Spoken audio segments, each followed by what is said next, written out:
Ladies and gentlemen, welcome to the Wednesday Call Live. Now, let's hear our host, Andy Albright. All right, thank y'all very much. We have a great show planned today. We've got three ladies that are West Coast, and they are kicking butt, taking names. And so I wanted to talk about different challenges they've had and how they've got over them. I wanted y'all to meet them because they are becoming more and more important in the organization. And also, they are an example of who you're looking for. So as we talk about who they are, you're now sorting as you interview people. If somebody fits this category, go, oh, that reminds me of a Mimi, or oh, that reminds me of a Cath, or oh, yeah, this is exactly like Cleo. Then you go like, then I'm going to work with them more. But when you, as opposed to you're talking to a person who's doesn't relate to anybody we have. In other words, no previous success, no personality. You're going to work less with those people, more with people like these three people that we have on this show. So, Mimi, you're the statesman of this group. You've been here the longest. You recruited both Cath and Cleo. So I think you've been with us. Looks like you got started fast-tracked in December and ended up getting contract and license in March of 2016. So about 3 months from the time you got till you heard about this program, you had your license and you were up and selling, right? Correct. Well, tell them who you are, where you're from, and tell us a little bit about your education background, or a lot about your education background, Mimi, and other career. Thank you. Hi, everyone. My name is Mimi Omeo. I am originally from Haiti, but I live in California. I've been with the Alliance, like Andy said, for about 8 years or so. My educational background, I have a master's degree in biology and psychology as well. I did research in psychology for a while, in biology for a long while. I didn't like it. The goal was med school, and then kids happen, Andy, so I stopped. So I didn't finish the med school part. But yeah, I work in psychology as a behavioral psychologist for 12 years, going on 13 years. I loved it. I still love it. I love anything helping people. So I work with kids with autism, ADD, any type of developmental problem. I work with them. I designed the program for them. I trained the parent. I had a team of therapists, about 10 to 12 therapists under my team. We probably have 30 or 40 clients that I manage. So I was a great team. We succeed there. So that was one of the things when they called me for this opportunity, I was excited about it. They said, Mimi, you work with kids, you work in the home, you work with people. We believe you can do this. I was like, oh, if you say so. I didn't know anything about insurance at that time, Andy. So I was like, oh, sure. What do I do? They said, well, you need to get a license. Mind you, Andy, my son was a newborn. That's why it took me 3 months to get started, to get going. My son was a newborn. I remember studying for the test while he's in my arms. And then on my computer, sitting awkwardly and then doing my thing. So anybody can do it. You busy? Yeah, you can do it on your downtime. You have a baby, you can do it. I did it. And mind you, I had another child as well. So 2 kids, brand new baby. So I did the whole thing. So that's my educational background, Andy. I don't know if there's anything else you want me to add. What are the ages of your kids now? My daughter is 15 years old. And my son is 9 years old. Does your sister still live with you, or is your aunt? Yeah, my sister, my older sister. Older sister? Yes, sir. Is she still here in the country? Yes. Yes. So she helps a lot with the kids and house and cleaning and just keeping everything organized. Yes, sir. So that's one thing Stephen told me early on. He said, Mimi, you're going to need to buy you a system. You need to not just create it, you need to buy it. So that's when you're going to spend money to create the system that you need, because you it for your kids in a sense, so you need to have a system where you have a support system. And I took it to heart what he said. So my sister used to go back and forth. I used to have nannies. It's not the same when it's a family member. So I decided I will have my sister stay here, and then I take care of her, I pay her and everything, and then she helps me with the kids. I couldn't travel without her help. Right. Well, that's critical. And so it's fortunate for you that you have somebody like that.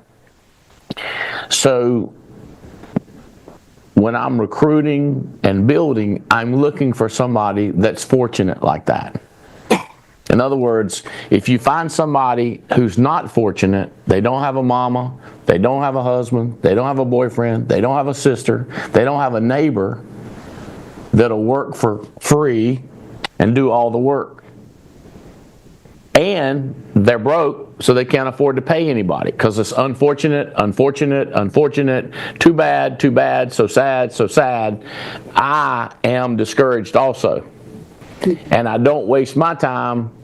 A lot of time, I'll give them a chance. Everybody gets a shot, but I'm not going to be their mama and figure it out. Okay, so Mimi's smart, got 2 master's degree. What's your undergraduate degree in, Mimi? Biology and psychology as well. Okay, so 2 degrees, 2 undergraduate degrees, 2 master's degrees, and she speaks, let's guess, at least 2 languages, right, with that accent. So most of us, and she probably know, I mean, most of us barely speak 1. We don't have a great grasp of it, versus she's got 2 languages, 3, I guess, a little bit of French or Creole. Oh no, I'm fluent in both French and in Creole. French, English, and Creole. Correct. Is Creole what you call Haitian language? Correct. Okay, so 3 languages. So now you got a person with 3 languages, 4 degrees, and hates the business and won't even be your friend. Okay, don't get frustrated there either. So it's a combination of capable, has a cool background, some stuff they've done, and they'll listen to you and talk to you. So part of it too, and I was just talking to somebody about recruiting people like Mimi. You might talk to 100 that are qualified and good versus 900 that are not qualified and not good. It's those 100 that you have to really spend a lot more time with to maybe get 5, 6, or 7 out of the 100 good. But the 900 hard, some of those, by the way, will write 1,000 or 2,000 or 3,000 a month and not be mad. They're happy. And I'm not mad at them because they're part of that 900 that's never really going to do anything. Now, we'll get to Cleo and Cath because those are 2 that are very capable, but we're only doing a tiny little bit because of the situation at the time. But you still stay right in, you still watch them and stay in touch with them. So it's almost like you got your first team, then you got your first team or the first off the bench, and then you got your people that are just kind of role players, and then you got the people that get the water, and all of them are needed. You with me? The water boy, all of them are needed. So the water boy is okay writing $1 or $2 grand, and probably will never build a business, probably will never have a secretary, will probably never do all that stuff. They can, but you can usually kind of predict the quality of the person. Like, what have they done in the past? If they've never done anything in the past, this will probably not be their breakthrough business. But if they've done things in the past, this is an unbelievably fertile ground. This is a great place to make it happen if they've done something in the past. So these are 3 ladies that have done something in the past, and then Mimi took off quicker selling. She did not take off quicker recruiting. Okay, so it's balancing everything as you build this business. You'll have people writing $40,000 a month, $80,000 a month, $80,000 one month, nothing, then $80,000. You can't be frustrated with trying to put a square peg in a round hole. You can't be frustrated when a person's not capable and they're not doing it. They're not capable and they're not doing it. That shouldn't be a surprise. But if they're very capable and not doing it, then it's just timing, relationship, and friendship. And that's where you got to get good, is timing, relationships, and friendships, so that when the time comes, you've got to be available. I'm thinking specifically Cleo, what just happened recently with her, with losing her job, or her job lost her. Either way, they were in a different vicinity. The job was over there, and she ended up being over here. And when I found out about it, I went into full all-on make this happen mode, whereas I'd been in a very patient mode with Cleo. But when when her and the job separated, there was no more patience. I was like, now's our time, Mimi. We got to move. And we were on a cruise ship talking about it, and I was kind of screaming, and while I was dialing Cleo, going like, you lost your job. This is great news. Jesus has spoke. God moved. Nothing helps without, this is perfect timing. Oh Lord, praise God that they finally got rid of her so that she can have a real career. And I'm all in.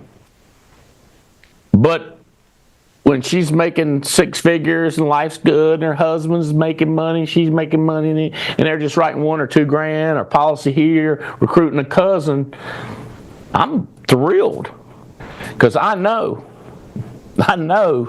it's just a matter of time when a new CEO takes in place, or his granddaughter gets to be 23 and graduates college, and she needs a job, and that's the way it works. Something's going to happen. So let's do this. Mimi, talk about can you kind of tell everybody how we met Cath? Not Cath, Cleo. Stick with Cleo.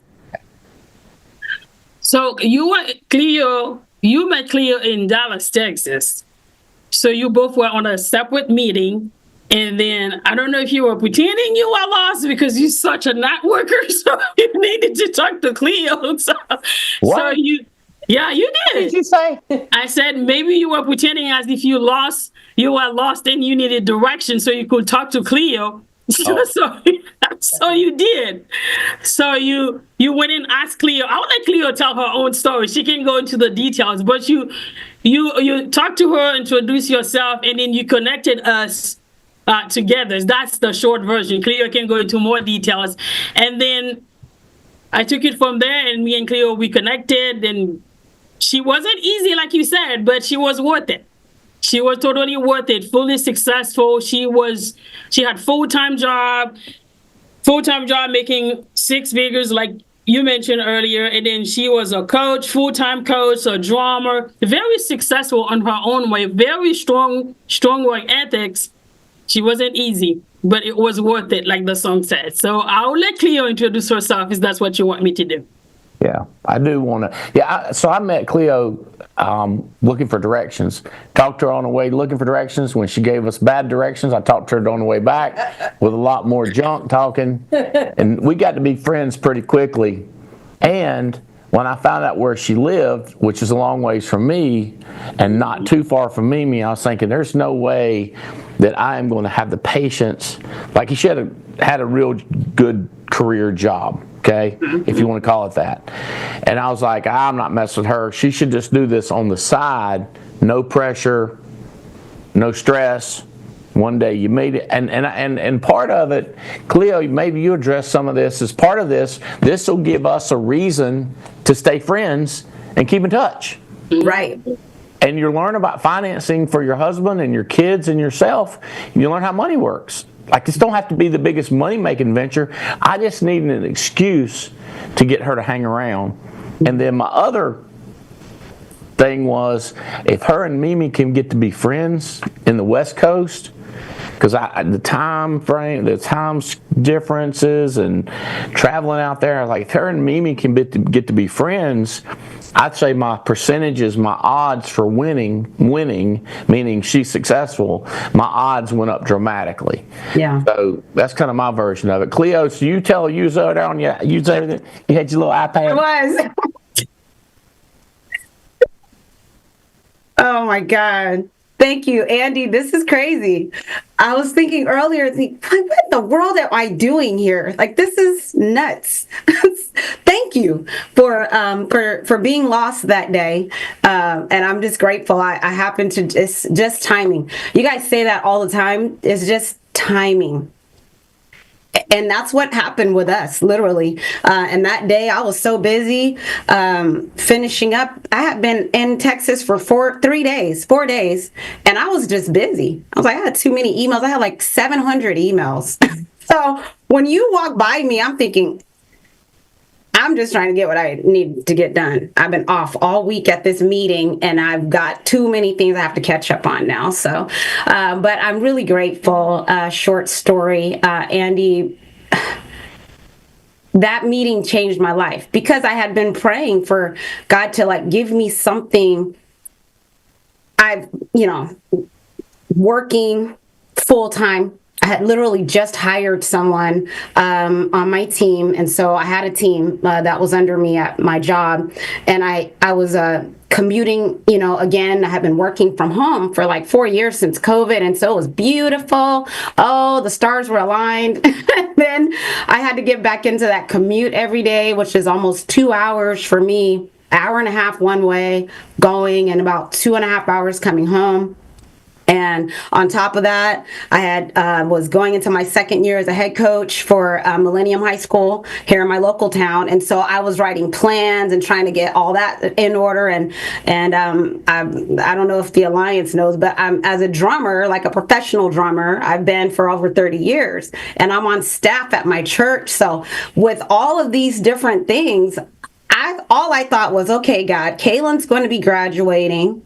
I need to figure out a way to pay for her college, debt-free. I didn't want her to have debt because I have debt from school, and I thought, I don't want her to have that. And so I said, okay, God, I don't know how you're going to do it. Somehow you're going to work it out. And literally, I had been praying that for 2 years before I met you. And so when I met you and all the things happened that day, I sat there at that little spot you saw me at way later that evening after you called to invite me to dinner. And I was like, sorry, I don't have time. Sorry, but I didn't. And so I thought, who is this man? Like, what's happening? So strange. And literally, I said that out loud. I was like, God, I don't know what you just did, but I felt like you did something. And I said that out loud there in that hotel. And that was it. And so when I met Mimi, I was not interested in any kind of insurance, straight up. I was like, nope. Pyramid scheme, nope, I don't want it. And I just started asking her all these like, do you have to pay to get into it? And my husband's dragged me to all these different meetings before, and I'm not doing it. And so Mimi said something so blunt. She was like, look, the owner of the company literally had me call you. And so if you're not interested, I'm not going to beg you. And I said, okay, she's not anxious, so all right, exactly what do I have to do? And that's literally how it happened. I felt like God had aligned us, literally. He had set that meeting up, and I didn't know how it was going to answer my prayers, but I felt like I had to at least give it a try. And so that's the short story. That's a short story, and I would say 98.3% of what you just said, we did not talk about in the first 2 weeks of knowing each other. Or that's right. No, we did year. not. We didn't talk about that in the first year of knowing each other. No. Yeah. It's crazy. What did we talk about? So when I first met, we just talked about, actually Mimi, when I had signed on, she was so patient. And it was mainly just... Cleo, I don't want to talk about me. I want to talk about me. Oh, you? We just talked about stuff, like how you doing? Hey, yo, what's up? We got to be friends. We did. Like we that. just didn't talk like about that. business. It's true. Like Immediately. Do you remember when I sent you that emoji that I was like, when you asked me, hey, come join us for lunch, and I sent the emoji that I was going like this and it was blood coming out of the keyboard, and I was like, I really appreciate the offer, but I can't. It was an immediate connection. I can't quite explain it, but we aligned very quickly, and I appreciate. We're just friends.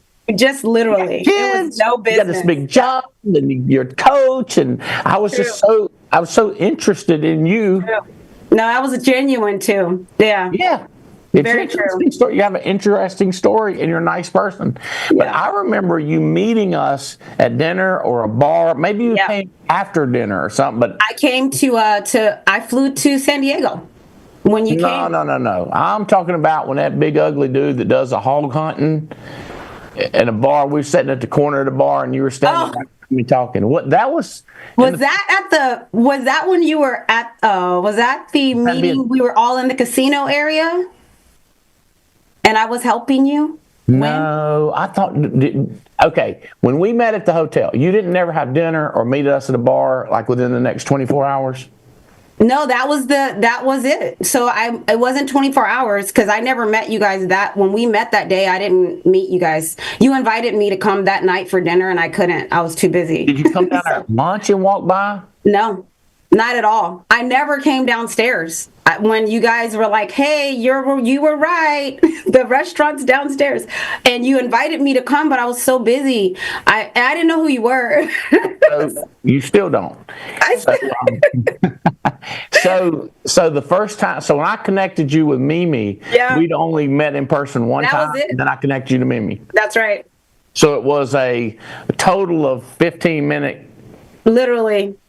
That we'd know each other. We took a selfie literally at the end of that hallway, and you're like, "Let me know if you need anything." And I was like, okay. And I thought you told me you were the sheriff of Dallas.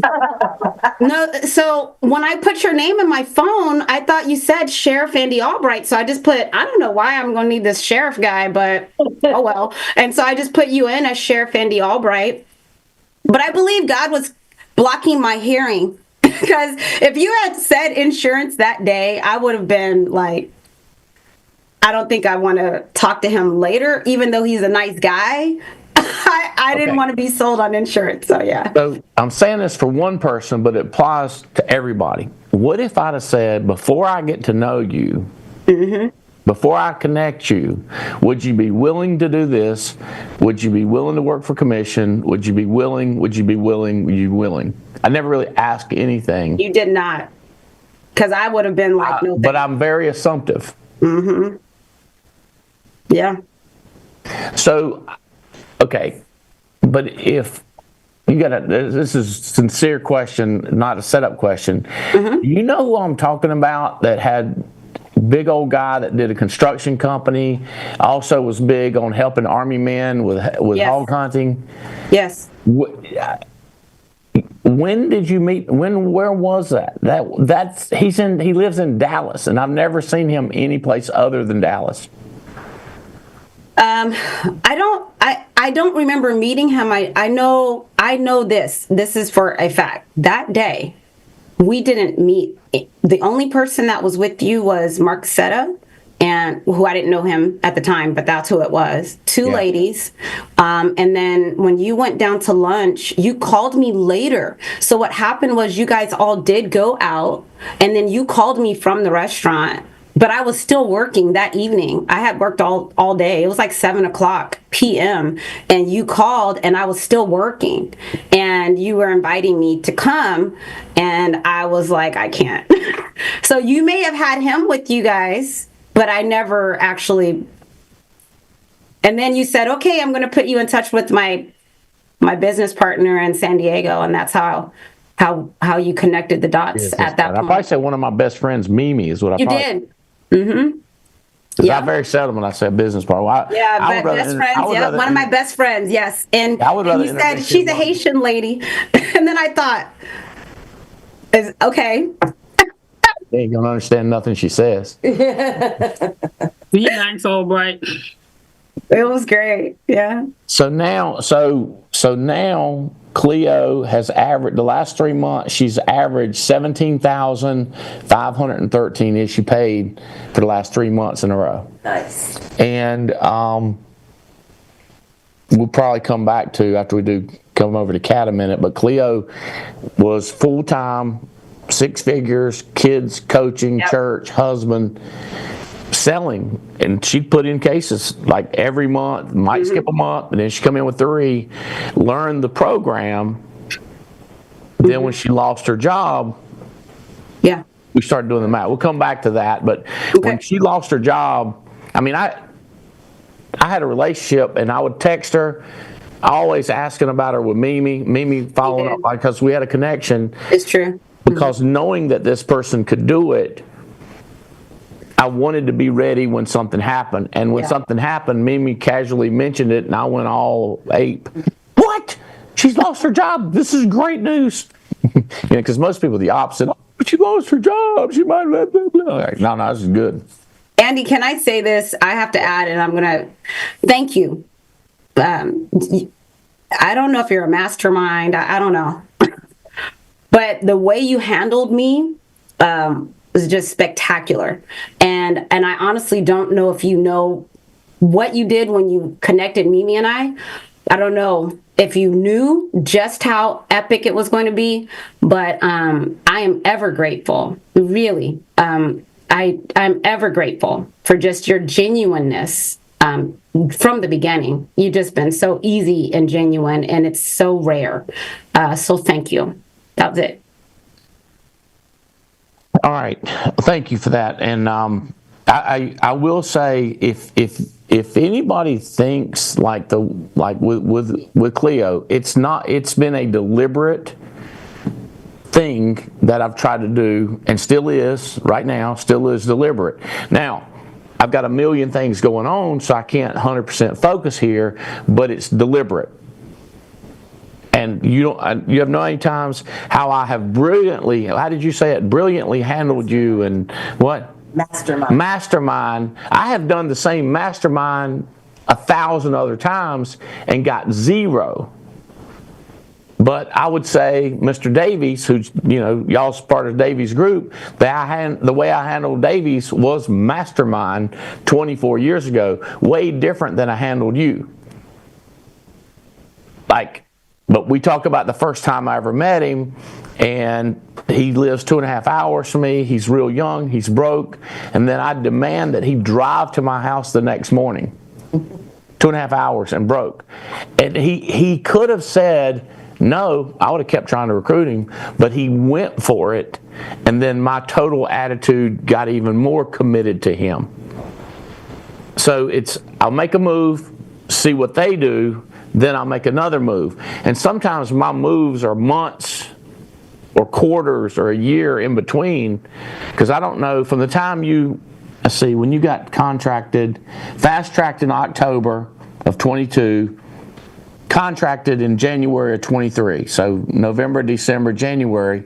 By the way, this person has a 6-figure job, wife, husband, kids, coaches, and plays at the choir at church and gets through in 90 days. Contracted. Having all this, and no need for the money other than maybe in the back of her mind going, how do I pay for my kids' college? But I like Andy. I like Mimi. They're nice people.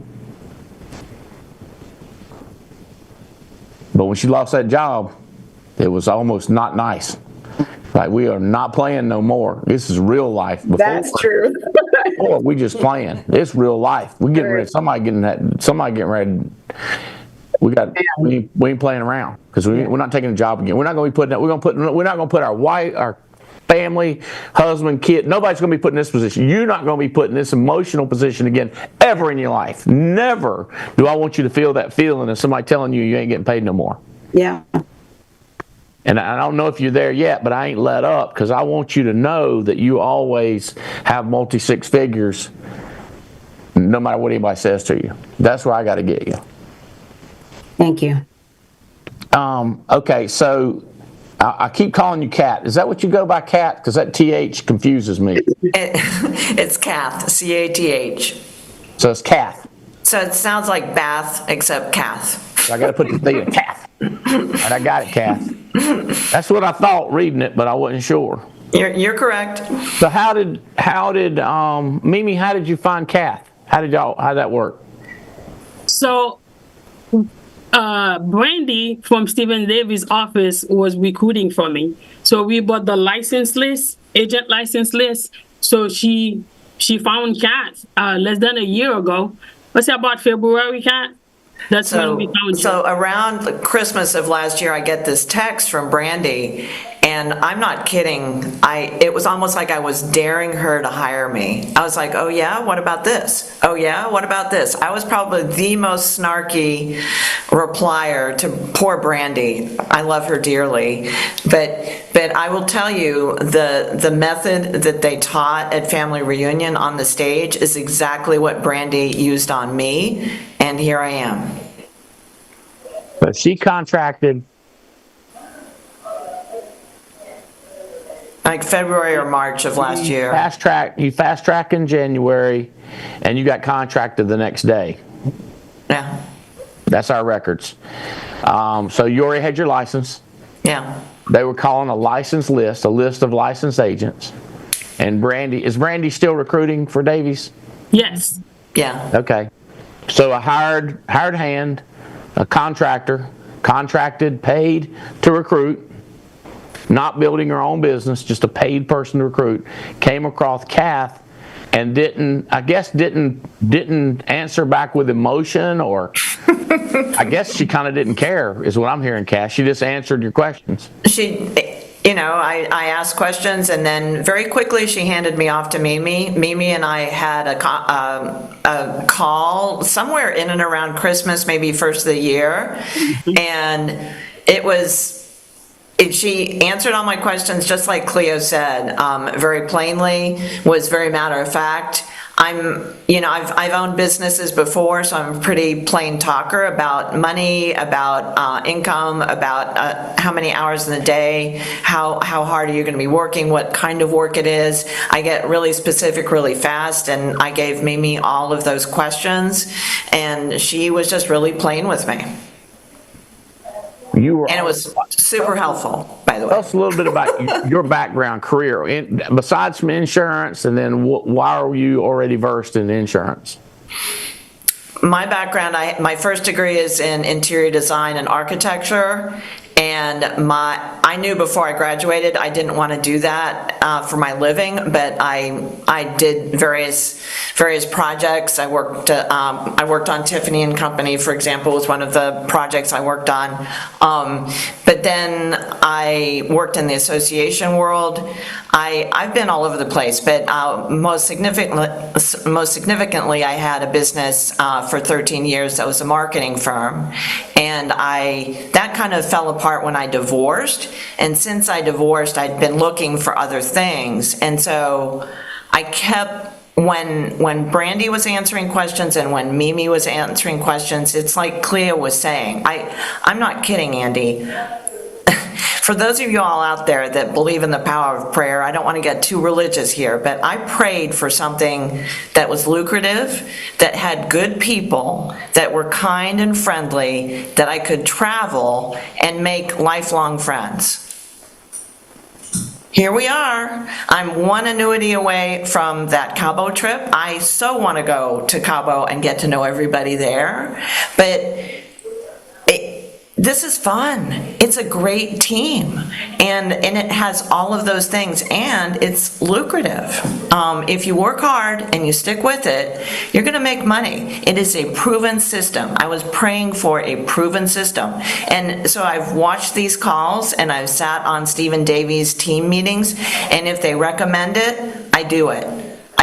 Whatever they say, I suspend disbelief and I do it. I'm like, okay, they say read this book, I read the book. They say do this thing, I do that thing. That's kind of what I do. I'm not very original. I just copy. Copy what other people say to do. So she just started in January, has been gradually getting better and better. For the last 3 months, averaged $18,766 in premium a month, averaging $18,700 the last 3 months. And she has put in 51 estate plans she has implemented. So one of the top people in the country putting in estate plans. So to me, Cath, you're just getting started with those 51 estates. My guess is that trust is one of the first. Annuity would be one of the first among I don't know how many you're working, that like your pipeline's got to be pretty massive.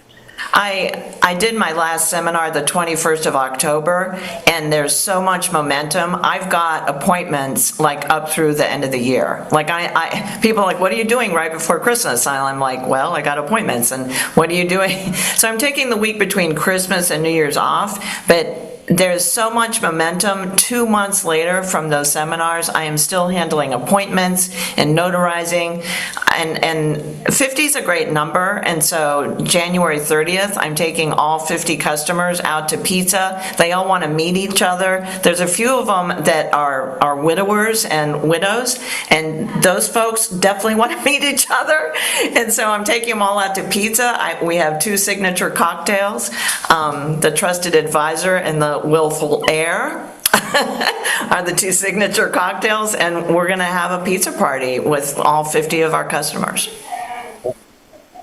Okay. All right. So time out. You can listen to me, Cath, but this is me moving in. I'm nice and I'm listening to her, but here's my shot. Here's my shot. Like, I hear all that, so I'm getting ready to go in. It may work. 10% of it may work, none of it may work, but it won't be my last try. All right, so Cath, when you had a team, that marketing team, how many people did you have? 13. Do you remember what your margin was? Like if you spent $200,000, were you making $300,000 and keeping 100? Do you remember any numbers like that? We were at about a 12% margin. Okay. So meaning, if you spent $400,000, you would keep $40,000 or $50,000. Right. Okay. Yeah, the numbers here are way different. It's incredible because I'm used to those numbers. Moving in. Yeah, so I can even. What she's doing right now, she's spending nothing, keeping 80%, but doing all of the $15 and $20 hour work. So she's going to make this massive margin. And I'm going, Kat, what if you had a seminar scheduled January 15th and February 15th, and somebody else was filing and PDFing and looking up and calling and designing the drinks and ordering the pizza?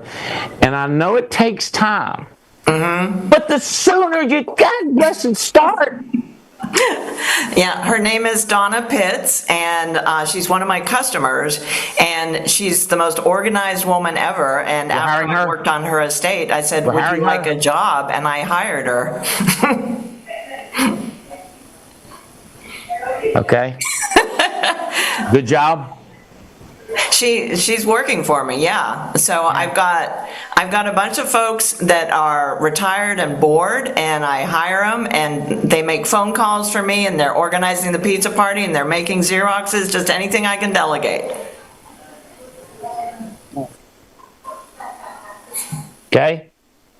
You get that concept. You see this business.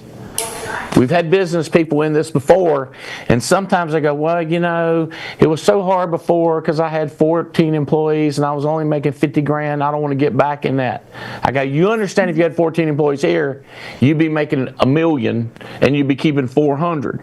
Yeah, but I could keep 400 without having any employees and do all the work. I would rather make $1 million and keep 400,000 than make 400,000 and keep 400,000. Why, Andy? The 600,000 is stuff I pay for that's mind-numbing, marrow-sucking waste of time that a high-power person can't deal with that crap. They pull you down. That's why you pay it out. So I'm glad to hear you're getting, and by the way, what's mind-numbing, marrow-sucking out, boredom beyond belief, consider not suicide, but killing somebody else. All this is happening over here. And then you're doing a little bit of the exciting, fun work of finding money and closing deals. Whoever you give this job to, you do this job description, and it's their ideal job. Like what you hate is their ideal, like they're begging for that job and that pay. And you want to look at them and go like, well, why don't you come over here with me and the hard stuff and make 10 times more money? And they go, I don't want to do the hard stuff. I want to do this and make this money. And as soon as you can realize that and get 10 people that are doing that, and then you do more of this, all of a sudden, Cath, you're nodding your head. Yeah, I've been there, and I'm thinking of Donna. She came in last week, and I notarized with her. We finished her estate, and I talked about the kind of work she's going to be doing in the next few weeks. And she high-fived me. She was so excited. And it's just like you're describing, Andy. She's just like, she's like, I get to call all those people? I'm like, yes, you do. I'm not calling all the people about the pizza party. Donna's doing it. So. I asked Preston and Charles, I said, give me some highlights on these girls. Like, I want some bullet points. What's the most they've sold? How much they average? When they start? I could have done that. It would have took me 8 or 9 minutes or 12. It wouldn't have been as good as this, and I wouldn't have loved it. Like Preston coming in and was like, bam, bam. I was like, that's right. That's what I need right there. High-fived him, fired up, because he's analytics, right? Yeah. All right. Does this sound kind of like when I come after you, Cleo? When a window opens, you go in hard. Now, we'll see. Now, this is me messing with Cath again. We'll see in 90 days how many staff she has. We'll see. By the way, I've been real impressed with what you've done so far. Because I remember meeting you, I remember where we were standing outside the convention hall. Everybody was in there, and we got a minute with each other. Was that Dallas? Where I was in Dallas. Yeah, we talked about real estate. And we talked about investing in real estate because my dad had invested in real estate and went bankrupt right before I went to college. So that's how I learned how to work 3 jobs and go to school. You're telling me I wasn't selling you hard on insurance then either? No, you were just talking to me. You kind of met me where I was, and was interested in what I was interested in, and the conversation just flowed, and I love that. It makes things easy and enjoyable, So people don't care as much how interesting you are, as how interested you are. At the same time, either be remembered or be forgotten. So what people think is, I need to be remembered, therefore I need to be interesting. But that is incorrect. To be remembered, you must be interested and interesting. I can't say, where'd you get your haircut? Where'd you get your shirt? Where'd you get your pen? Where'd you get your shoes? And they said, well, all I did was ask them about questions about them. I go, easily forgotten. You see what I'm saying? Interested in them does not be asking superficial questions that nobody gives a flying flip about. Interesting does not mean you're cussing and laughing and throwing up and spitting up and got pink hair and a weird earring hanging down that's that big so people remember you. There's a difference in being interesting because you're interested. And there's another thing to seem interested and then be insanely boring because you're asking them such superficial questions in a row. Does this ring in bells? It does. When we do estate work, they counted with Scott Garcia.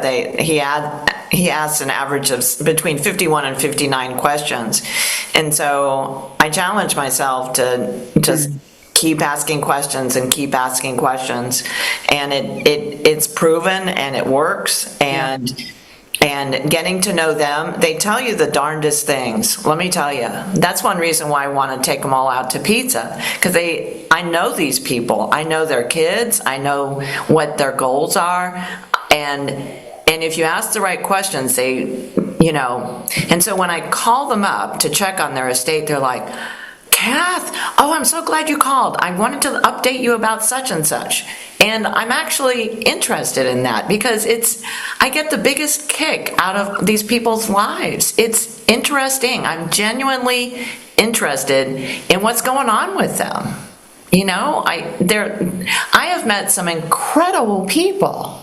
And so now they get all to meet each other. I feel like I've won a game show. It's so freaking awesome. You know, and I get to work with Cleo. She didn't like me initially, but she likes me now. I made her like me.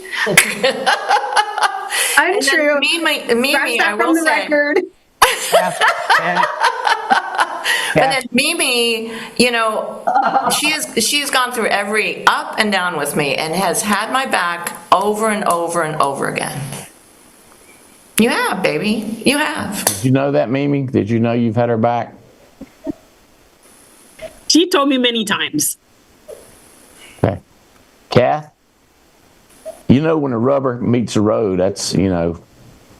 So I have a simple question. It's not a paragraph type questions. It's more of a one-liner. When's your next estate planning seminar? January 13th. I have January, February, and March. You see how that could have went a different direction? And Was that the wrong answer? I was expecting it to go a different direction. How about that? But you see, but if I don't ask that question, I don't know that answer. And if it's a well, you know, I already told you I got pizza and this, and I go, remember, it's not a paragraph, it's a statement. And she had a statement. She could have said, I haven't scheduled it yet, but I'm going to. And then my follow-up would have been what? When? When are you thinking? Where are you leaning to? But I don't have to, because she got one scheduled January 13th. What city are you in doing that, Cath? Chattanooga. I cover approximately a 100-mile area, all the way up to Hickson and Saudi Daisy, down through downtown, and an hour east of me over to Cleveland. And so I am all over the greater part of Chattanooga doing these seminars. Not only do I have January, Andy, just so you can know the answer, I've got February and March scheduled as well.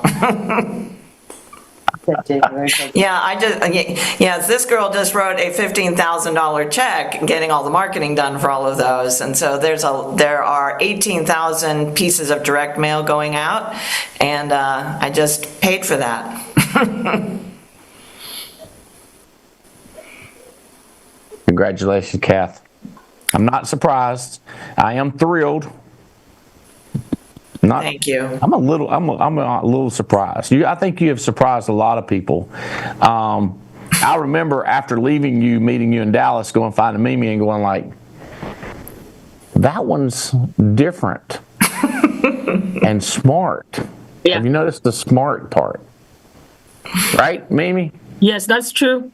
I was like, he's not, I mean, like an architectural and design degree, like a lot of people think, listen, home decorating is not the same as a design degree. Mm-hmm. And if you, like, I went to NC State and they got a design department and it's got to get them little bitty round grasses and they're a little bit odd, but smart. His name's Malachi or some head of design. Like, it's not home decorating. No, it's design and architecture, which is different. It's a little more technical, a little more yes, no, this way, not that way. Mm-hmm. It's not, well, it looks pretty with light. No. It's not that. It's not that. It's a different degree. Well, I'm thrilled that you're doing the economies of scale. I can't remember. Do you have children, Cath? I have stepkids. Graham has 2 children. How old are they? 31 and 27. And my husband's a mathematician. I wouldn't be married to the man I'm married if I didn't have a head on my shoulders. But you got both. You got a head on your shoulders and you got a smart guy. That cooks. Thank God he cooks. Otherwise I'd starve. What do your kids do? Henry's in finance. He lives in the Upper East Side in Manhattan, and Julia is a burn unit nurse. Where? What city? In Washington, D.C. Okay. No grandkids. No, though Graham has hinted, and the kids aren't listening. So, yeah. I mean, I would encourage incentives. Yeah. This is the route Yeah. I would go. Yeah, Henry just scored a pretty major job, but between you and me, I'm going to out-earn him next year, man. Just quietly, I'm going to he's an Enneagram 3, he's an achiever. I'm like, watch me roll, baby. I'm going to out-earn that kid. Me and all my senior citizen assistants are going to rock and roll, man.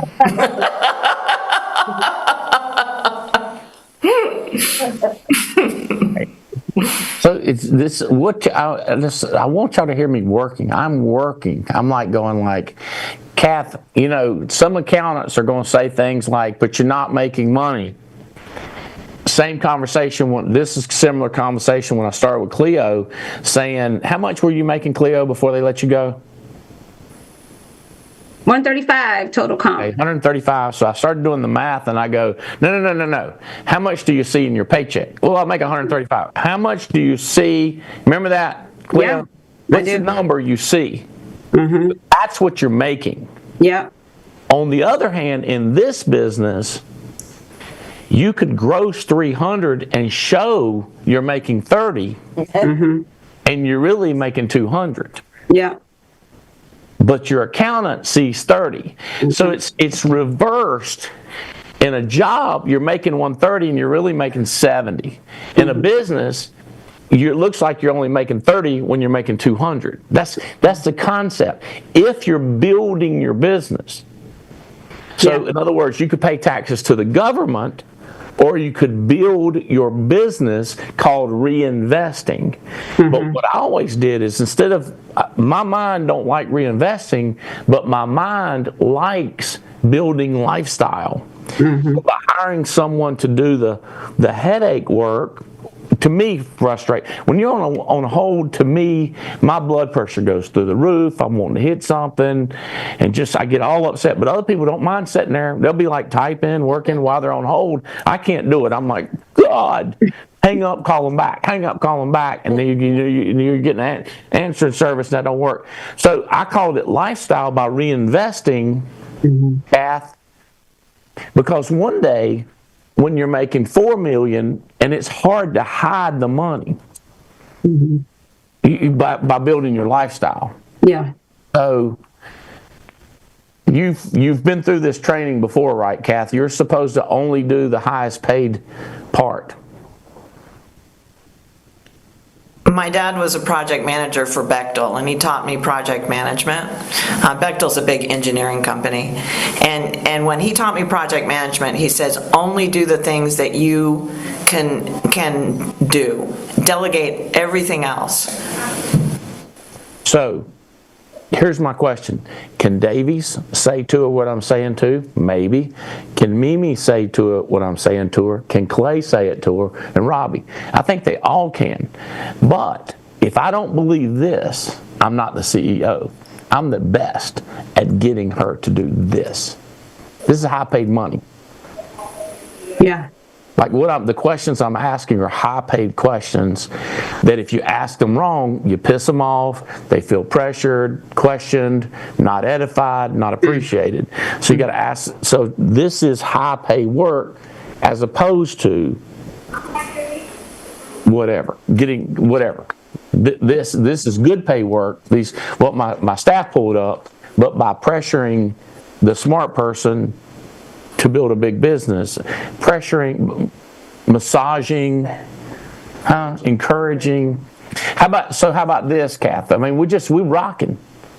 Hiring people. Have you thought about getting somebody else to do this in a different city besides Chattanooga? Absolutely. And so what I've hired my neighbor, Catherine, and so she's with me at seminars. And then Graham helps me. He takes days off and helps me. So I've really got 3 people that are in the wings. Okay. And what happens is, as I move along and hear about people's kids and whatnot, I start scooping them up. We're talking about agents, hiring agents, right? So my husband doesn't know it, but I'm recruiting him. He would be a rock star. He would be so good. But he's got to retire first. But then there's some of the women that were at the event today that I had in my house. One of them's retiring, and she's in insurance already. And I'm like, let's talk first of the year. So you get the concept of duplication. Oh yeah. Having other people and write a check for $15,000 that you didn't write a check for $15,000, but you get a percentage of the effect of the $15,000 she spent. Yeah. Yeah.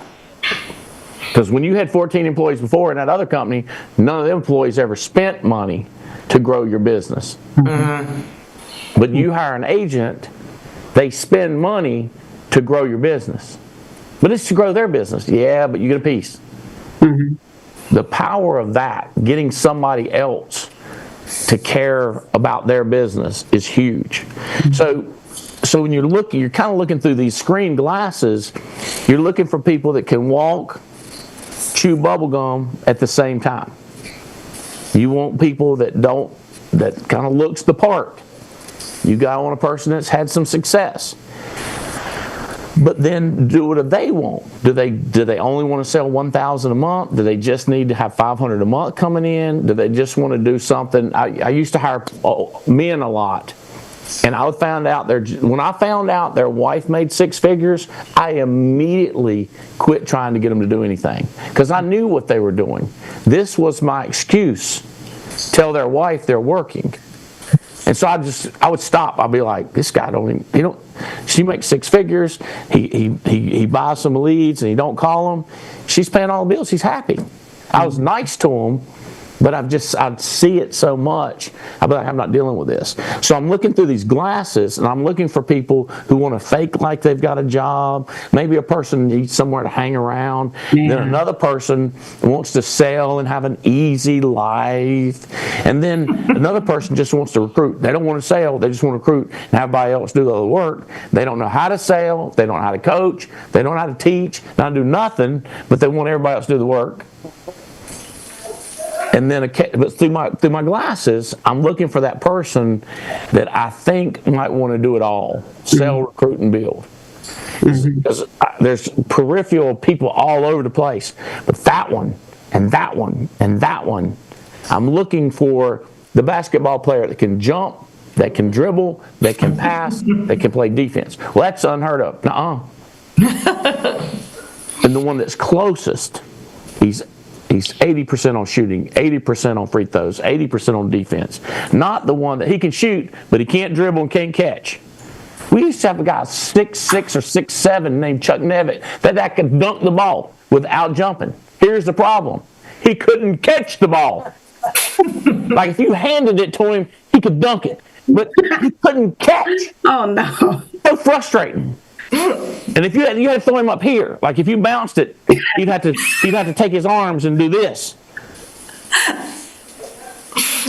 Yeah. And he weighed like 116 pounds, and you could push him out of the, what I mean? Like he was super talented, but not super talented. We liked him on the team, and he looked good when he went out there. You'd be like, oh, this is trouble. But he'd hold his hands up like this. I'd like, put your hands up here, not here. But I wasn't coaching him, but you see, so you're looking through these glasses, what you're looking for. And Cath, you're who we're looking for. Cleo. Yeah. So let's come back to the job thing. Remember the math equations? I was kind of screaming the same thing, the math equations. Yeah. Because here's why. Cleo has been recruiting. And I've met many people.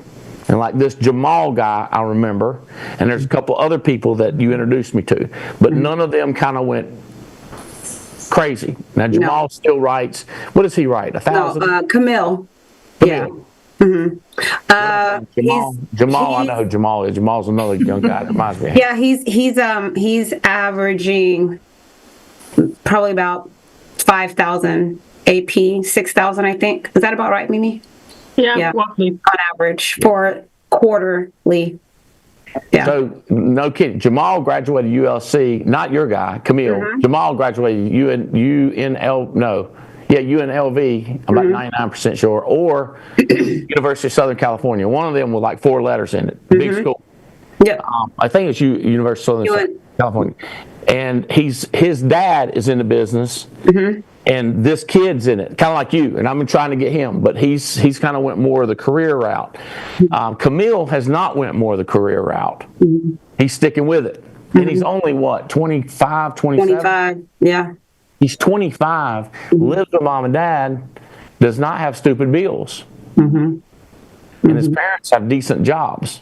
Yeah. Lives in a decent house. You could call it a decent basement or a decent bedroom with a decent yard. It's not embarrassing. No, it's not. And they're nice. Yeah. Like I was always mean to my kids, so they wouldn't stay at home. But some people, now we want the grandbaby at home, not the kids. But that's a challenge. Spencer's back there. He's in the room. So, all right. So I wanted her to stay alive. I almost immediately could care less about her recruiting now. It's like when a guy's on the free throw line. You're not worried about his dribbling. We're worried about the free throws. That's right. Like, focus on the free throws, bro. I don't care about defense right now.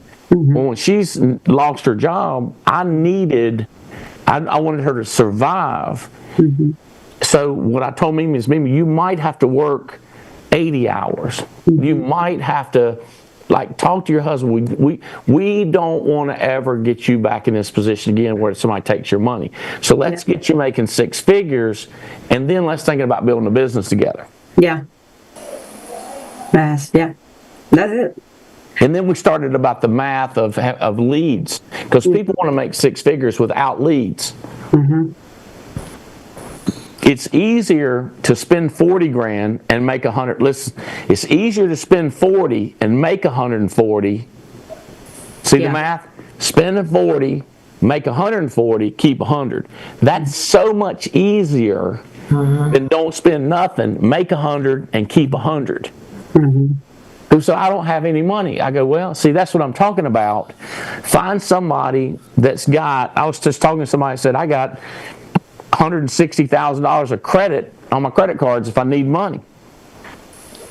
So if you talk to a person that says, I got 15 grand on this one, and I got 20 grand available here, and I got 5 available on this one, and I got another 15 on this one, say, good.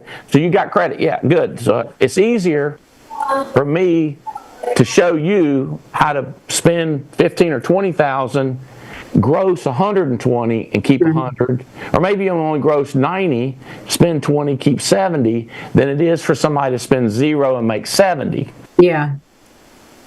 But listen to me. If all you say is what I just said, it's not enough. You need to put out a piece of paper and a calculator and show them how it's easier to gross 140 on 40 than it is 100 on 0. Because if you can't sell them that, then they won't buy leads. And if they don't buy leads, they struggle. And if they struggle, they quit. And they quit, they blame you. And it's your fault because you didn't sell them on buying leads. Like, it's your fault. People go like, well, I'm just looking for people, either they do it or they don't. I go, that's not it. Right. People have hired 400 people and they've got nobody selling or 1 person selling. And I'm going like, yeah, it's you. It really is you. You need to get better. But if you don't, but if all the people are so dumb and stupid they can't do it, then it's not me. Right. But if you're not finding a Cleo and you're not finding a Cath and you're not finding a Stephen Davies occasionally, we got to look at how do we twist and spin it differently. Yeah. Yeah. Because literally, Brandy recruits Cath, and it's a process. Like I told you, she's averaged $18,700 per month the last 3 months. I didn't tell you what she averaged in February, and March, and April, and May, and all that. Pretty damn close to 0. Yeah, those months kind of sucked, I have to admit, but I wasn't a happy camper, but that's where Mimi came in. But I knew better than to expect an immediate success. I knew better than that. I'm like, I clearly don't do this very well. I need to learn, but I was still upset. So. Mimi's a psychiatrist, psychologist, and all kinds of psychiatric degrees, which was needed.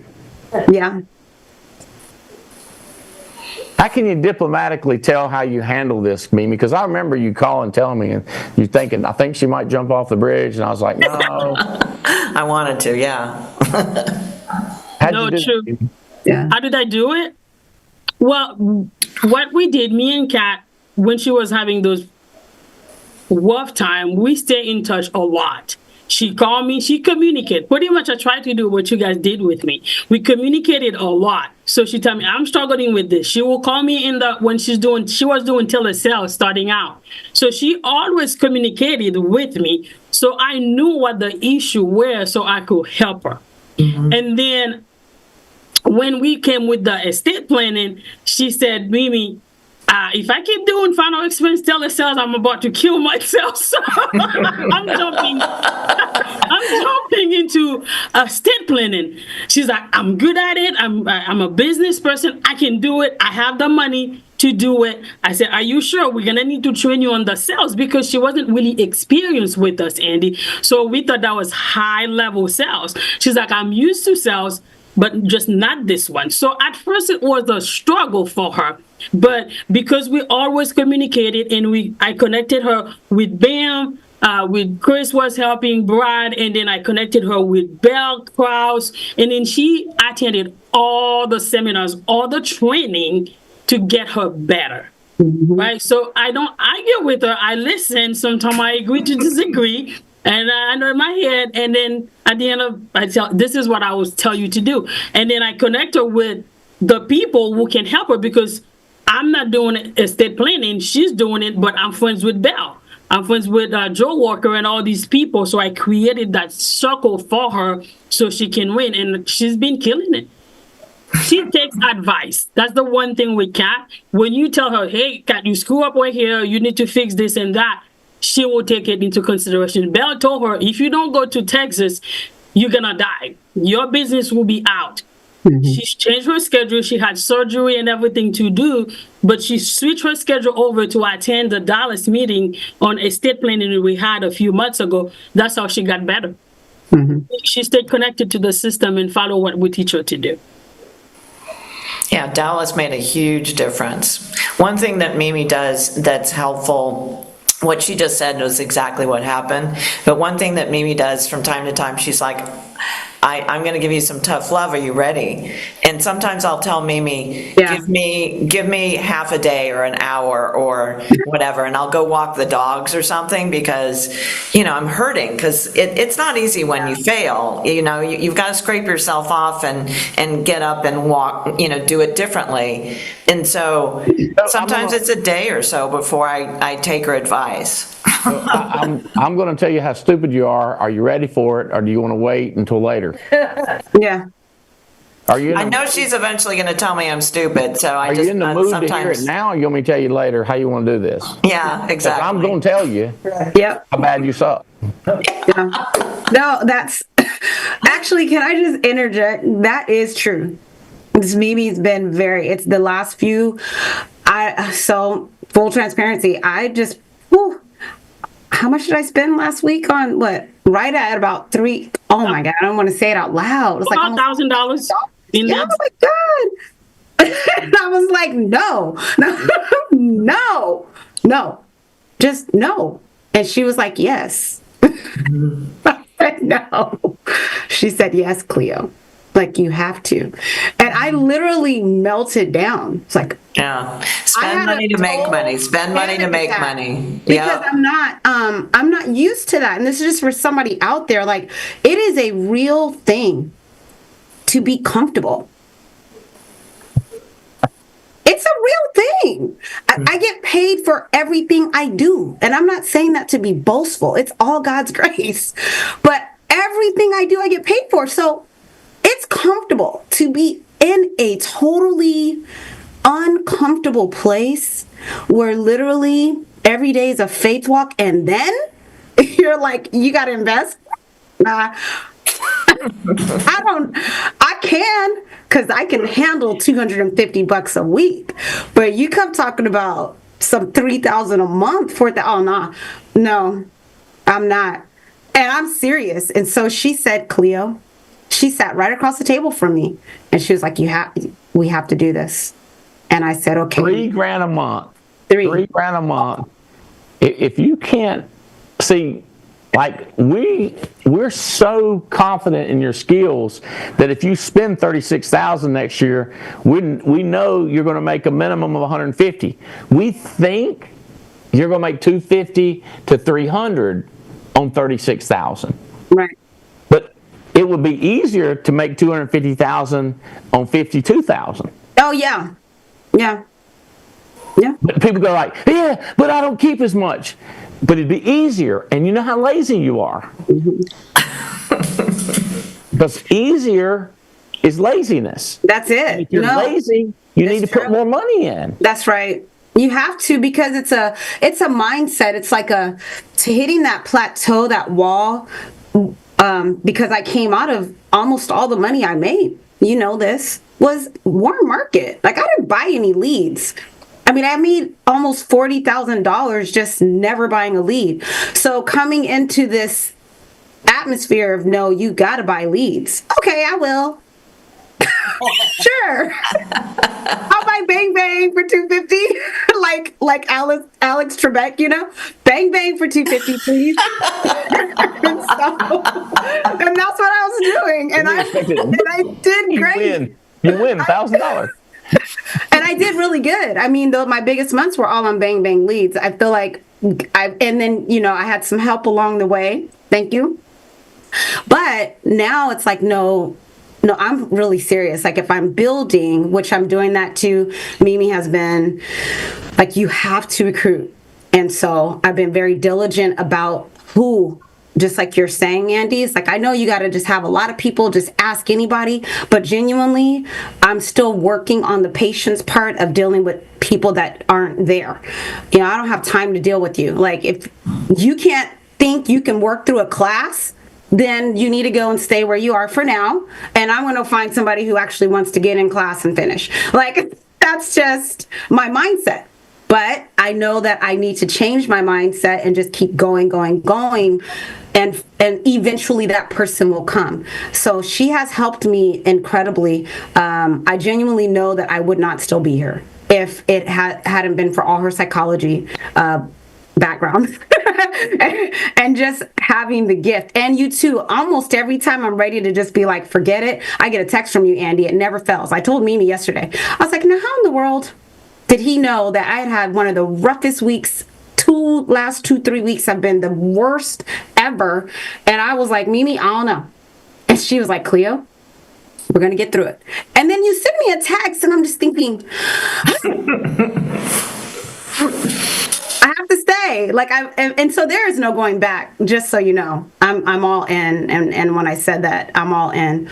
But I've been challenged. And so just thank you, Mimi, publicly, like Cath is saying, and Andy, just for, it's hard out here, but it's possible. It's going to be crazy next year. I'm going nuts. I'm excited. So, I mean, forget 100. It's going to be nuts. I'm already just like, I have no other focus but to literally blow the mind of anyone who still works at Fine Light. No offense. But I'm like, I just want to run into them one day. Just be like, ah. So Cleo, this time next year, we're going to be talking how you're spending $3,000 a week on leads, and you're going to be rocking. I don't receive that. But I do. I see you doing that. You've got it, girl. You can do it. I know you can. The $3K a month right now. That's what I'm going to receive. Yeah, but like I see you growing into that. I really do. Thank you. No, I'm going to be estate planning next year. We're going to be doing everything. So. Okay. There's so many contradictions. Like I remember thinking that I'm going to give this person $15 every hour. And I picture counting $15 in their hands, and then another hour later, they need another 15. I'm like, damn. And then another hour. Like, who pays somebody $15 an hour? Mm-hmm. And then all of a sudden I get somebody that's like, well, I can do this and this and this for you. I need $25 an hour. I'm like, that's like $100 every 4 hours. Mm-hmm. Jeez. You know, mm-hmm. it's y'all all know the spider monkey? I don't. Here's how you catch a spider monkey. Spider monkeys like peanuts, and they hang out in coconut trees. So you drill a hole in a coconut big enough that their hand will get in it and put some peanuts in there. So they put their hand in the hole and then they get a hold of the peanuts. And them little spider monkeys will not let go of them peanuts. Oh. That's how you catch a spider monkey. Oh. You get their hand caught in there with a handful of peanuts. Mm-hmm. So you don't want to be a spider monkey. You got some peanuts. You got to let the peanuts go. Mm-hmm. Freedom. Love that. I love that. Don't be a spider monkey. I will not be. I mean, No, that sounds awful. I get it. You don't want to let go of it. Yeah, that's right. But it's freedom. Yeah. And it's getting that pattern. Like, once you can do $250 a week, then you can do $300. And like she said, once you're doing $1,000 a week, and then it's easier to make $300,000 or $400,000. It's easier to come across. The clear, simple answer is if you bought more lottery tickets, you think it's a better chance to win the lottery. Yeah. Yeah. The problem is it's in the statistics of winning. Like, you go like, you mean I get 100 good people, all I'm going to get is about 5 or 3 producers out of 100 good people, and out of 900, I'm not going to get any good ones? Yeah. Do you know the numbers? How much better that is than the lottery? It's like 1 in a million that you're going to win. 1 in 10,000. And then if you win $7. Mm-hmm. And then you remember how you get that $7? You just can't wait to put the $7 back in. Mm-hmm. And I'm like, you're going to lose all your money in the lottery. You're going to make hundreds of millions in this. But the faster you put money in the lottery, the faster you get to zero. It's called a spread. It's called margin. It's statistical analysis says you're going to lose. That's why they have lottery tickets. And in this business, you're going to win. How do I know this? Mimi, how many times have you failed, but now you got 2 good ones? And they're looking for other good ones. Finally, God. Mike Marisi, I used to talk to him, and I'd get depressed talking to him and Kate. I'd be like, y'all got nobody. It's like 200 people, but nobody. Mm-hmm. But all of a sudden, they got this lady, and all of a sudden, they got this guy, and all of a sudden, but it's been just beating it and beating, and Diane Lampy talking to people, and Fitz talking to people, and all of a sudden, Mike and Kate have a business coming on. Mm-hmm. Amy killed it, making $200,000 plus. Yeah. She had this girl, all kinds of master's degrees, speaks 6 languages. Her husband's making $500,000, and then one day, I don't know, she decided to have babies and do what her husband tells her to do. And I don't know, what was something like that, Mimi? He's a doctor, and he's like, yeah. You're not going to be doing insurance anymore. Mm-hmm, mm-hmm. Yes, sir. I mean, it's like, what do? I go, get out of his way, because he's the boss, and she just try not to marry one like him. That is the truth. That was my Cleo back then, so I had to keep looking for another one. She was. But you know what I'm talking about. I mean, she was your great hope, right? Yes, she was. Now these are your 2 great hopes. That's and my husband's not saying nothing like that. So Mine either. Also knows. Good job. Their husbands started Good job, honey. Like, So we in. No, Andy, Cleo's underestimating what she's doing. Cleo will fight you at first. That's her nature. I think that's why we all 3 get along, because we're all strong, but we have our way to get along. So Cleo has an assistant. She hired her daughter, who was 22 or 23. 21. How old is she? 21. 21. So she hired her daughter part-time. She's the one making all the recruiting calls for her. So we really have, Cleo's coming strong. We have some really good people, same caliber as her, business owners, real estate developers. We have a lot of great people, and her brother's finishing up his license. I remember him. Yeah, and he's got a big guy coming underneath him. He's actually fast tracking soon. Yeah, and he's already licensed, and he wants to do estate planning. That's all he wants to do for now, estate planning. And I'm like, I'm all in. Yeah. So we have quite a few great people coming. Stephen came a week ago to California and did a meeting for us, and we had a lot of great people. And then all the best one are interested in the business. They all have jobs. They're not broke. They're good. And just since the last meeting, I think I've had 5 more fast tracks. So I'm trying, you know. That's not trying, Cleo, that's succeeding. That's Doing it. and it's succeeding. You know, and Mimi had to talk me into the assistant because I was like, I'm not trying to hire my daughter because I got to actually pay her, and I'm already paying her. She living here free. I'm paying for the gas, paying for the insurance, you know. But What's the best book? What's the best book on what we're talking about? What do y'all think? If you're going to sell somebody on reinvesting and building, what would you think about? For me, there's 2. The Think and Grow Rich was like that was huge. All right. And I almost finished it, left it on the treadmill, and somebody took it. So I got to buy it again so I can finish the last 2 chapters. So annoyed about that. And then how smart people think or successful people think. That I'm almost through with that book, but it's a lot of the same stuff that you guys always say. It's just implementing what you're reading and believing it. Like, you can read all these books, but if you don't really believe it applies to you, it's pointless. Well, can you look up the author of that book? Which one? How successful people think. Oh, it's right here. John Maxwell, your favorite. That is Maxwell. John Maxwell. All right, and you can repeat books, Mimi, what would you say top books that teach what we're saying? Reinvest, invest in you. I would say Millionaire Maker Manual. Your book is applied to us. It details everything that we need to do and how we can make the money. Millionaire Maker Manual. What else? Think and Grow Rich, like she said. That's a great book. All right, how about you, Cath?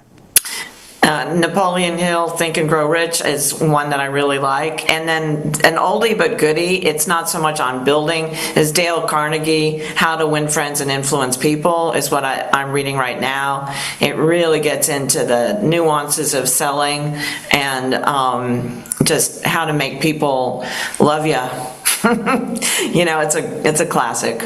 All right, let me think about this one. I'm going to ask other people for their comments on teaching this right here. How about Rich Dad, Poor Dad? Mm-hmm. I have that one too. I've read that too. I love it. Yep. But what I'm saying is, this little kid, he's been coached by his poor dad, which tells him what? Don't buy leads. Don't pay for a secretary. Don't pay for an office. Don't get a laptop. A pencil with an eraser on it will work fine. That's poor dad, right? Because you're going to save yourself. You're going to save yourself to wealth. Rich dad tells the kid, your dad loves you and your dad cares about you, but your dad's never built a business. Your old thinking, your old dad never built a business. That's good good. person. I say my dad was the hardest working man I ever met in my life. He didn't believe in networking. He didn't believe in somebody else doing the work. Okay? So Rich Dad, Poor Dad, because Rich Dad talking about reinvesting. It's not me and Mimi selling you. It's Robert Kiyosaki selling you. And then favorite book, Cash Flow Quadrant. Yeah. Did you want to have a business or did you want to be a salesperson? Not against. Love salespeople making $200,000. Love them. Business person making $200,000, grossing more but only keeping $200,000 and can disappear for 2 months, or can take a hit and still survive. Versus salesperson kind of goes out. So cash flow quadrant. That book's huge. And then the game cash flow. Because you invest in real estate and have that money flowing in. And many people I've explained, I would rather invest in you, Cath, than a duplex or a quadplex. Because a quadplex won't recruit another quadplex. That's so true. You're going to recruit a quadplex. You watch. Yeah. And the quadplex don't reinvest in itself to become a sixplex. She's spent 15 grand plus hiring secretary and staff trying to grow her real estate, which is a part of my real estate. That don't happen in houses. So if you play that game cash flow, but explain to people the value, the difference. But by the way, you can't win cash flow by saving all your money. Right. Yeah. And if you buy the wrong things and you're stupid about it, yeah, you can lose spending money. So it's spending money and being smart where you spend it. Yeah. Okay. Good on the books. Let me see if anybody else has any different books recommended. Go for No. That's a good one. Go for No. Who's the title? Who's the sub? Who wrote that? Answer me. Who wrote that? All right.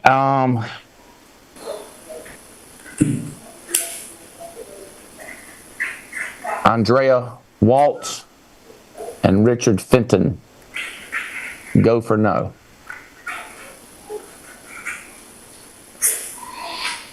It's another one called How to Sell Your Way to Success. And I always scratch out sales and I put How to Recruit Your Way to Success. It's the same book, you just put a different word in.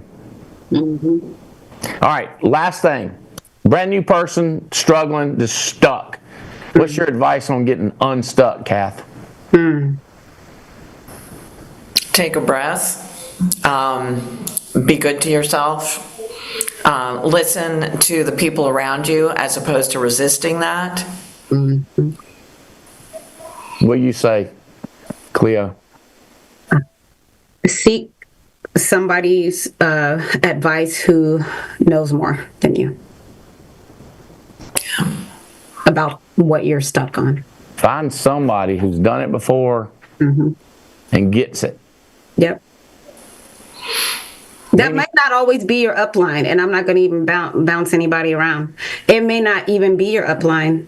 It could be just somebody else in the business or somebody else who can be that rich dad for you, you know. So, Mimi? Seek coaching. Believe in what you're being coached on. Borrow someone else's faith and keep going. Invest. Oh, it's my faith. yeah. Borrow someone else's faith. Because at first you might not have faith in yourself. Yeah. But if you borrow, like Cath said it the other day, I didn't have faith in myself, but you had faith in me. That's why I keep moving. So find someone who believes in you and who's willing to coach you, and you apply that coaching, and then you'll grow. Sure. I wouldn't be here if it wasn't for you and Stephen. But our connection from the very beginning is what kept me. That's right. So I can't get Andy somewhere else, even if someone else gives me 200% commission. But the friendship, the relationship is what keeps me. So whenever I need that coaching, I reach out to you. I know I can get you. You're going to be there for me. So that's very important for me.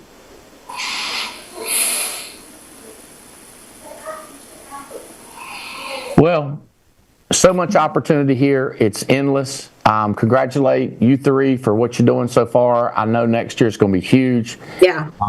I know we got Cabo, deadline's December 31st.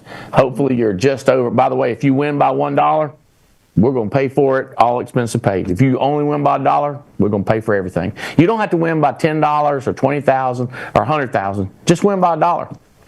Just don't miss it by $1. But you're not going, and we're not going to pay for it, and you're not getting any money. And you know what people say? I heard you on a show said if I'm close to call you, you might can do something about it. I can do something about it if you give me about 52 weeks notice or 30 weeks notice or 14 weeks notice. But it's December 29th, and you're talking about, I'm close, what can you do? I don't know what I can do. What I can do is talk about 2025, baby. 2025. That's right. Next year. That's right. But and here's another thought. If you're going to win next year, trip all expense paid to Thailand, you need to start now, putting stuff in the pipeline, getting your That's right. system right, getting organized, because prior planning prevents poor performance. The convention's coming up in January. Major points, major networking, major training.